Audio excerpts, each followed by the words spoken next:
नमस्कार दोस्तों जो 2 दिन में खेल हुआ उस खेल में सोसाइटी के जो चुनावों के नामांकन भरने थे उन नामांकनों को लेकर काफी खेल हुआ और ये खेल जो था इसने एक नया रूप ले लिया जब राहुल राजवंशी ग्राम विकास अधिकारी जो हैं जिनकी ड्यूटी थी गणेशपुर सोसाइटी में निर्वाचन के नामांकन भरवाने की जब उनको जो है उन्होंने आके कल कोतवाली में किडनैपिंग का आरोप लगा दिया। अब दोस्तों बताया जा रहा है कि जो 2 दिन पहले मतलब कि आरोप लगा रहे थे सपा के जो मतलब कि पदाधिकारी थे, जिला बॉडी के जो अधिकारी थे, जो उन्होंने आरोप लगाया। इसके अलावा डीएम कार्यालय का घेराव किया गया और बताया जा रहा था कि डीएम साहब जो है महेंद्र बहादुर सिंह वो पीछे के रास्ते से भाग गए। ये आरोप भी सपा के जो है नेताओं ने लगाया और उसके बाद में आपने ये सामने वीडियो के अंदर आप देख भी रहे होंगे कि ये किस तरीके से नारेबाजी कर रहे हैं। देखिए जरा।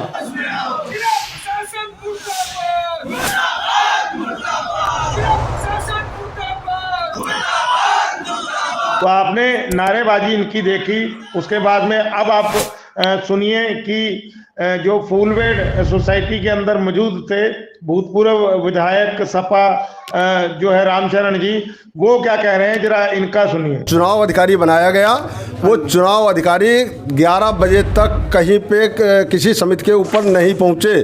जो पर्चा बिकने का समय था वो लोग चक्कर काटते रहे, लेकिन जब कोई अधिकारी नहीं मिला तो बेचारे निहत्थे रह गए। अब स्थिति ये है कि इसको लेकर के हम लोगों ने डीएम को ज्ञापन देने के लिए गए। पूरा समाजवादी कुनवा था और सभी लोग वहाँ डीएम कार्यालय के घेरे रखे, लेकिन डीएम साहब चोर दरवाजे से निकल करके भाग निकले। उनको मतलब सभी लोगों ने, जनता ने रपटाने का काम किया। चूँकि वो गाड़ी में बैठ चुके थे तो उनको कोई पकड़ नहीं सका। लेकिन ये बहुत ही निंदनीय कार्य है और ये लोकतंत्र में मैं समझता हूँ, मैंने तो अपने जीवन में पहली बार देखा को जो जिले का जिलाधिकारी जिसके हाथ में पूरे जिले की बागडोर होती है और वो अधिकारी मतलब आईएएस वो चोर दरवाजे से भाग रहा है। ये तो बहुत ही शर्म की बात है। चुल्लू भर पानी में ऐसे आईएसओ को डूब मरने की बात होती है। अब मैं यहाँ पे आया आपके यहाँ फूलवेड़ समिति में, यहाँ पे वो इंस्पेक्टर महोदय आ गए। मैं तो नहीं जानता था इंस्पेक्टर है क्या है, तो वो कहते हैं कि यहाँ से जाइए, यहाँ 144 धारा लगी हुई है और मैं अभी सबको पर्चा दिलाऊंगा। अरे इंस्पेक्टर से जरा आप लोग मालूम लीजिए इंस्पेक्टर की क्या हैसियत है कि वो पर्चा दिलवा दे। जो उनके अधिकार क्षेत्र में नहीं है वो कैसे वो कह रहे हैं कि मैं पर्चा दिलवा दूंगा। अब तो मैं खड़ा हूं कि 11 बजे तक पर्चा बिकने का समय था। अगर पर्चा दिलवाते हैं तो उसमें समय 11 बजे से पहले का समय डालें। हमारे लोग अब भी वो पर्चा भर करके और जमा करने का काम करेंगे, चुनाव मैदान में उतरेंगे और चुनाव जीत करके आएंगे। तो विधायक जी अब तो बता रहे अधिकारी आ गए हैं। अधिकारी मतलब मैंने तो बताया जो समय निकल जाने के बाद में वो समय वापस नहीं आता है। अच्छा, समय निकल जाने के बाद में समय वापस नहीं आता है। पर्चा बेचने का समय 10 से 11 बजे का था और वो समय निकल चुका है।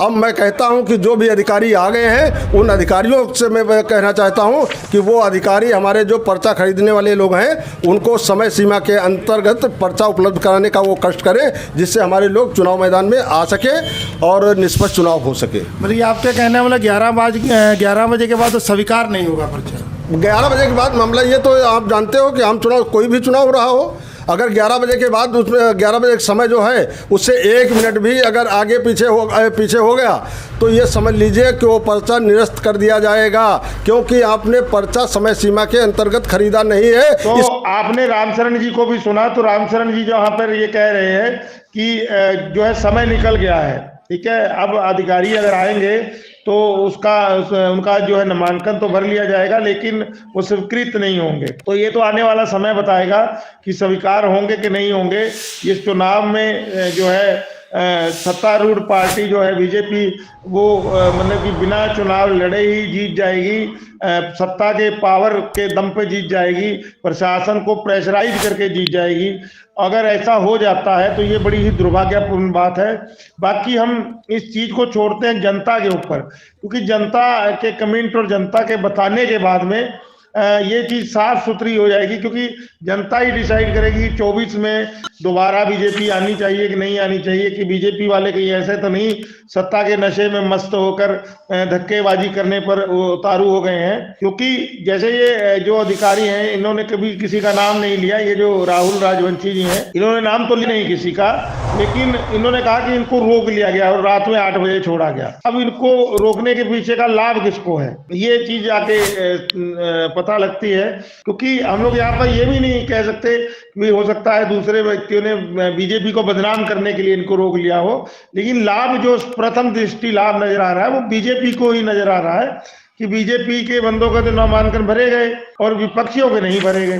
तो ये सब आप लोगों को कमेंट करके बताना है वाले कहीं ऐसे तो नहीं सत्ता के नशे में मस्त होकर धक्केबाजी करने पर उतारू हो गए हैं। क्योंकि जैसे ये जो अधिकारी हैं इन्होंने कभी किसी का नाम नहीं लिया, ये जो राहुल राजवंशी जी हैं इन्होंने नाम तो लिया नहीं किसी का, लेकिन इन्होंने कहा कि इनको रोक लिया गया और रात में 8 बजे छोड़ा गया। अब इनको रोकने के पीछे का लाभ किसको है, ये चीज आके पता लगती है। क्योंकि हम लोग यहाँ पर ये भी नहीं कह सकते कि हो सकता है दूसरे व्यक्तियों ने बीजेपी को बदनाम करने के लिए इनको रोक लिया हो, लेकिन लाभ जो प्रथम दृष्टि लाभ नजर आ रहा है वो बीजेपी को ही नजर आ रहा है कि बीजेपी के बंदों का तो नामांकन भरे गए और विपक्षियों के नहीं भरे गए।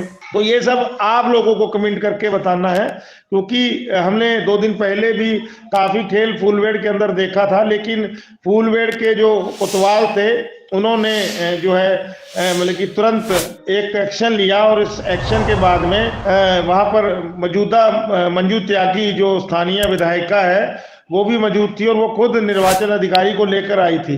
अब ये भी एक सवाल है कि मंजू त्यागी निर्वाचन अधिकारी को क्यों लेकर आई।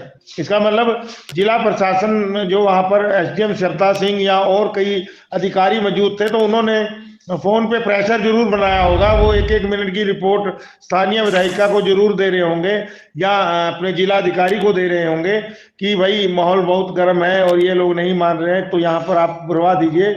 और यहाँ पर सपा के कुछ कार्यकर्ताओं ने बाद में हमको बताया कि हमारी तो बहुत बड़ी जीत हुई। चुनाव में जीत हार तो बाद की बात है, लेकिन हम लोगों ने मतलब कि पूरे जिले के अंदर नामांकन नहीं दाखिल हुए, खाली हम लोग ही कर पाए, तो ये बहुत बड़ी एक जीत है। तो आप लोग कमेंट करिए कि ये वाकई में सपा की जीत है कि फूलवेड़ में वो नामांकन दाखिल कर पाए या ये सिर्फ एक खेल है।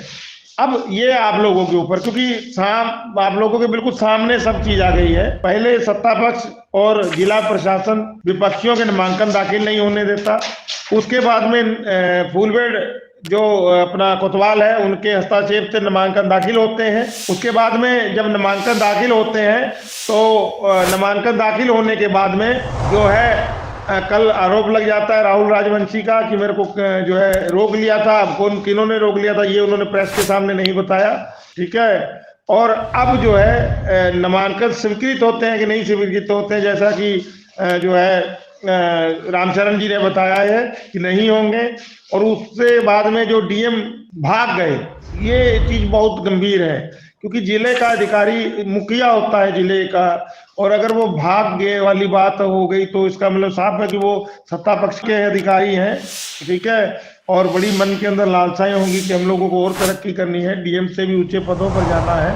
लेकिन सत्ता पक्ष का इतना प्रेशर, क्योंकि यहाँ पर मैं एक चीज बताना चाहूंगा कि जब तिकोनिया का कांड हुआ था तो उस कांड में भी ये चीज सामने आई थी कि तिकोनिया कांड में जो है उस समय के मौजूदा डीएम बता रहे हैं कि ट्रांसफर ले गए थे वो, मतलब कि परेशान हो गए थे, कोई कुछ कह रहा था कोई कुछ कह रहा था। तो कोई भी अधिकारी जो सरकारी अधिकारी है वो काम निष्पक्ष तभी कर पाएगा जब जो है मतलब कि उसके ऊपर प्रेशर नहीं होगा। सत्ता पक्ष की ठीक है थोड़ा सा रखा जाता है, लेकिन ये नहीं कि हर कुछ जो है अधिकारी सत्ता पक्ष की करने लगे और विपक्ष को बिल्कुल ही अनदेखा कर दे। बाकी देखते हैं ये मामला आगे विधानसभा में उठेगा कि नहीं उठेगा। बस आप कमेंट जरूर करिए और अगर आपको अच्छा लगे तो चैनल को सब्सक्राइब करिए और वीडियो को शेयर जरूर करिए और कमेंट जरूर करिए। जय हिंद दोस्तों, धन्यवाद।